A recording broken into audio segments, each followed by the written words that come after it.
मागलाई मोबाइल 3 वर्षदेखि निरन्तर लड्दै मोबाइल रातो बन यो मागलाई प्रधानमन्त्री कार्यालयमा प्रधानमन्त्रीको टेबलमा नेपाल सरकारको टेबलमा ल्याइ पुर्याउनको लागि मैले 8 महिना जेल क्यामेरा कस्तो हो ल यार ओ क्यामेरा सर नेपाल र नेपाली जोगाउनको ल तिम्रो मोबाइल क्यामेरा यहाँ उहाँ त तपाईलाई एउटा मोबाइल ल यार फेरि मागहरू टेबिल गरेर ल यार सम्माननीय केटी पानी ल माननीय मोबाइल बसेर गरौँ न ओ हेल्लो टिभी मोबाइल तलबाट मिल्छ मोबाइल हल्का तल मोबाइल लर अगाडि नछिकन दूरी आगाइ गरे क्या क्यामेरै आछ यार मजाले सुन्नुभयो त्यो क्यामेरा आयो तपाईका माग भनेका जनजीविकोपार्जन माग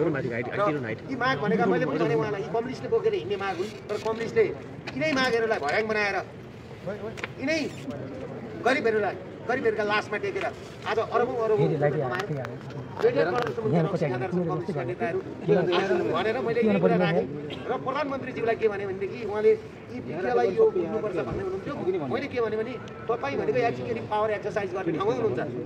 कुरा बुझ्नुभयो कि त्यो ठाउँमा म भएदेखि अहिले मुख्य सचिवलाई बोलाएर फलानुलाई यो गर्नुहोस् फलानुलाई यो गर्नुहोस् फलानुलाई यो गर्नुहोस् भनेर भन्ने थिएँ यो कहाँ यसो गाजा कुनै कुरा गर्न पाइँदैन उहाँले के भन्नुभयो भने म सबै कुरा अध्ययन गर्छु र सबैसँग सल्लाह गर्छु र म एकदम पोजिटिभ छु म एकदम सकारात्मक छु बाबु र आउने 2 गते पुसको 2 गते म डिसिजन दिन्छु हामी डिसिजन दिन्छौँ तपाईँले भने जस्तै डिसिजन दिन्छौँ भनेर भनेको छ र मैले एउटा कुरो के गम्भीरताका साथ के राखेको छु भन्दाखेरि 2062-63 को जनआन्दोलनको म्यान्डेट भनेको सङ्घीयता धर्मनिरपेक्षता संहिता ल्याउने धर्मनिरपेक्षता ल्याउने थिएन र राष्ट्र संस्था फ्याँक्ने थिएन यो कसरी भयो र इजार जहाँ गाँठो पर्यो त्यहाँ पुगाउनुपर्छ चङ्गा जहाँ चुडियो नि चङ्गाको धागो त्यहाँ गाँच्नुपर्छ त्यही भएर मैले मेचीको किनारमा लगेर यो बालेको त्यसले गर्दाखेरि अब के गर्नु पर्यो भनेदेखि हामीलाई चुनावको लागि अलिकति टाइम पनि चाहियो यो 22-21 गते नै चुनाव पनि हुँदैन यो चुनावको आशै नगर्नुहोस् अहिले तपाईँलाई भन्ने मैले चुनाव पनि हुँदैन पहिला यो व्यवस्था नै ठिक भएन तपाईँहरूलाई पनि लागेको छ कि छैन भनेर भनेको छु उहाँले अब सबै कुरा त भन्नु भएन उहाँको हिन्स के थियो भने मैले उहाँलाई पटक भनेको तपाईँले यो व्यवस्थामा आफ्नो छोराछोरी आफ्नो देशमा राख्न सक्नु भएन भनेर भनेको थिएँ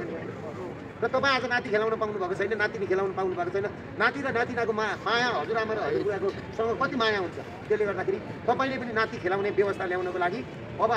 हिजो हामीले गल्ती गरिहाल्यौँ सर्वदलीय तरिकाले हामीले जनमत सङ्ग्रहमा जाउँ यो व्यवस्था ठिक छ कि छैन भनेर जनताले खुसीसँगले भोट हाल्ने भने सकियो सबैभन्दा ठुलो त जनता जनार्जन हुन् नि त यदि झगडा नगर्ने आन्दोलन नगर्ने लडाइँ नगर्ने हो भनेदेखि सबै विषयमा हामी जनमत सङ्ग्रहमा जाउँ भनेर मैले भनेको छु उहाँले हामीलाई 2 गते डिसिजन दिन्छु भनेको छ यदि उहाँले डिसिजन दिन सक्नु भएन भने मैले भनिरहेको छ चुनाव हुँदैन चुनाव त हुँदैन अब बल्ल बल्ल यो चुनाव त चाहिँदैन हामीलाई चुनाव कसैलाई चाहिएको छ त उहाँ प्रधानमन्त्रीको अगाडि गएर हेर्नुहोस् न आँखा राता छन् यस्तो बुढो मान्छे हेर्नुहोस् त एउटा ट्रक व्यवसायी यसरी रोको छ गरी खान पाइन भनेर भनेपछि अनि ट्रक पनि निलाम गरेर लग्यो घर पनि निलाम गरेर लग्यो जग्गा पनि निलाम गरेर लग्यो श्री सम्पत्ति जम्मै तस्करका हातमा गयो हो कि नेपाल विदेशीका हातमा गइसक्यो भनेपछि यो कुरा छ राम्रोसँगले आज पढाइदिएको छ उहाँहरूले पढ्नु भएको छ एकदमै बुझ्नु भएको छ र त्यसले गर्दाखेरि मैले यी सबै कुरा राखेर अब 2 गते पुस 2 गतेको लागि यो हाम्रो माग कुरा भएन भने त कहाँबाट चुनाव